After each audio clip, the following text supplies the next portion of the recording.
crazy. Hi guys, welcome back to my channel. Today I thought it would be fun to do a nursing school Q&A. I am currently a registered practical nurse. However, I am continuing my studies and becoming an RN through a RPN to RN bridge program. I currently attend George Brown and they are affiliated with Trent University. So that's a little bit about my current schooling situation, and I'm also working as a nurse in a pediatric clinic. So question number one, why did you get into nursing? I got into nursing because I love helping people. I know that's a very general statement, but I can't just sit around and watch when someone's in distress or in pain, and I always need to help out in some form. So I figured nursing would be a great area to go into, as there are so many different areas that you can specialize in, as well as just different pathways on continuing your studies. The second question is, where did or do you go to school? So I went to Mohawk College in Hamilton for my RPN program, and this program is 2 years. So once I completed that, I was a registered practical nurse, and I decided, because I'm still quite young, why not continue my studies and be an RN, so a registered nurse. The difference between being an RPN and an RN are the patients that you can deal with. So as an RN, you can deal with more critical patients, you can work in the ICU, and it just opens up more doors, as well as a bigger pay. The third question is, how is the program? So the program is definitely quite intense. For the RPN program, everything is jammed into 2 years. As it is only 2 years, you do lose your summer. So I went for 5 semesters straight in order to get my RPN diploma. So another big difference between RPN and RN is that as an RPN, after the 2 years, you get a diploma, whereas if you get your RN, you finish with a degree from a university. So my favorite classes are honestly the ones that challenged me the most: pathophysiology and pharmacology, as well as anatomy. I just find the human body and our mechanisms so interesting, so those would definitely have to be my favorite classes. So as I briefly touched on before, I do currently work as a nurse in a pediatric clinic. So because it's a private run clinic, my hours are quite different. So the biggest reason why I took my job in the clinic is because I personally am not the biggest fan of 12-hour shifts. I find they're incredibly long. You learn so much in the hospital, but it is a very long shift. Your back hurts, your feet hurt, and the clinic life is just very appealing to me. You work for 8 hours, you could work a bit longer. I've worked, I want to say the longest shift I've worked in the clinic was 10 hours, just because one of my patients had reacted and they went into anaphylactic shock, so we had to deal with that, wait until their symptoms resolved, and then I could go home. So it kind of does range depending on the status of my patients in the clinic, but for the most part, my shifts are around 8 hours, which is much more appealing to me compared to 12. The only downside is that when I was working full-time in the clinic, I did have to work Monday to Friday, and in the hospital, because you're working 12-hour shifts, you obviously gain your max number of hours quicker. So in the hospital, you could only be working 3 to 4 shifts a week, and then you have 3 to 4 days off depending on your hospital policy. So there are some perks to both, but I personally love the clinic life. Question number 5 are the different areas of nursing. So there are plenty of areas of nursing that you can go into. So for me, I'm currently in pediatrics, but there's the NICU, the ER, the ICU, there's general surgery, labor and delivery, long-term care, there's hospice care, mental health, as well as nephrology, neurosurgery, NRT, which is nursing resource team, obstetrics, public health, the operating room, oncology, and one of the previous placements I had was in surgical oncology. So you could see patients with a double mastectomy, anything like that. It's quite a unique experience, and I would have to say that that was probably my favorite placement.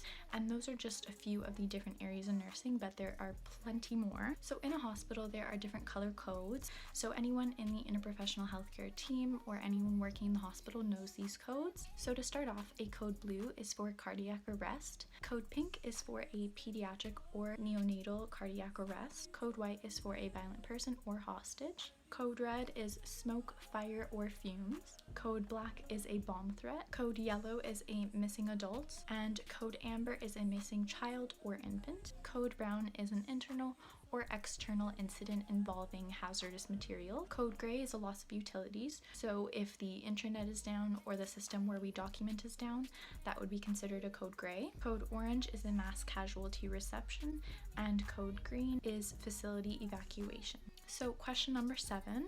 What high school courses do you need to get into nursing? So to get into nursing, I don't know if it's changed because I entered nursing roughly 2 years ago. The courses that I needed to get in were biology, chemistry, math. Those were the most critical components.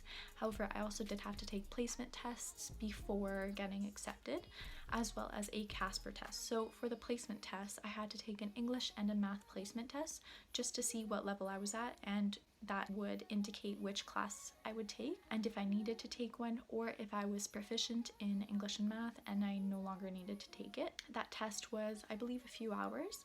And I also had to take a Casper test. The Casper test, it's tough to study for. It places you in situations and you have to respond however you would, and then they judge your character and ethics based on that. And for RPN, I believe the admission average is anywhere from 80 to 85. I had an old friend reach out because she just decided that she wanted to go into nursing, and she just completed her undergrad, so she had so many questions regarding nursing, so I was more than happy to help. I remember in my Mohawk program, I believe there was anywhere from 600 to 1,000 applicants, and they only accepted 120, if that. Question number 8. What does the future look like for you with nursing? The future is honestly endless. There are so many pathways I can take, so many specialties I can go in, so many certificate programs I can get, such as like a pediatric program that I can take on its own or throughout my school as well with my studies concurrently.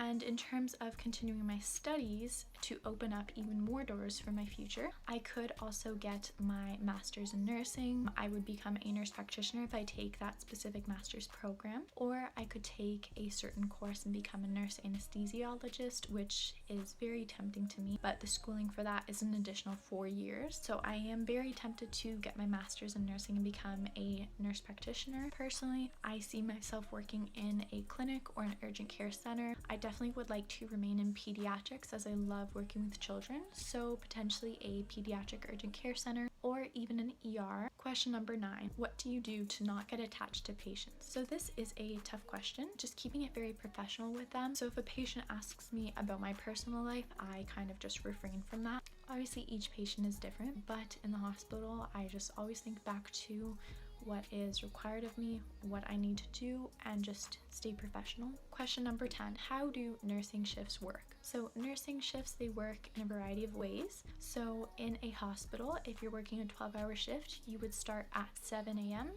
and you go up until 7 p.m.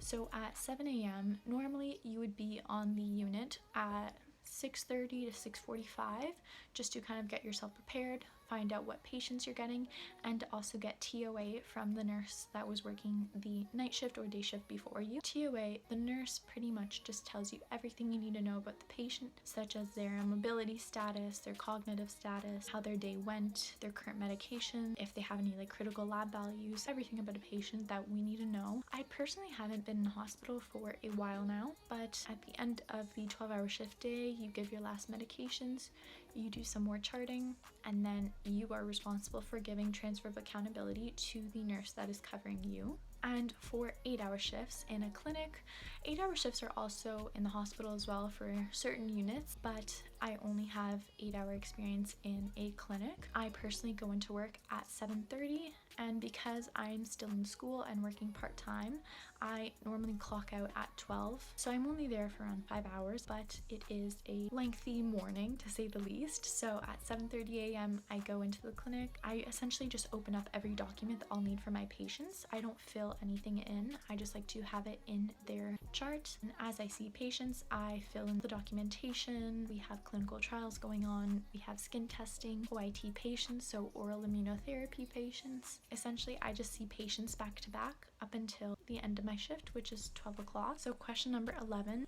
Any tips to people looking to get into nursing? Definitely try your best to learn in school. If you're a visual learner, make diagrams, watch videos on YouTube. The YouTube videos do personally help me a lot. Another tip I have is to do your research on all of the possible schools. Another tip I have is that if you are squeamish with blood or that kind of thing, keep that in mind, because you will be seeing patients with necrosis, bleeding, vomiting, even just changing their briefs. You have to be comfortable with bodily fluids, but if so, I'm sure you can overcome it. Alright, now moving on to our final question. Is the hospital like Grey's Anatomy? To put it simple, no, it is nowhere near as glamorous. It's a show. It's made to be dramatic and engaging with their audience, but the hospital is not as crazy. It's definitely very engaging because of your patients, and there's so much going on and you're busy throughout your shift, but it also can be boring because the majority of your day you are documenting and making assessments and all that kind of stuff. But bottom line, I would say that no, it is not like Grey's Anatomy. So if you watch Grey's Anatomy and after watching that you want to go into it, I mean, I definitely wouldn't say ignore that, but definitely do your research and see if it's for you. Alright, you guys, that wraps up the video. I really hope you enjoyed. Please don't forget to like, comment, and subscribe. And if you have any additional questions or comments, don't forget to comment down below, and I will see you guys in the next video. Baby, you might need a seatbelt.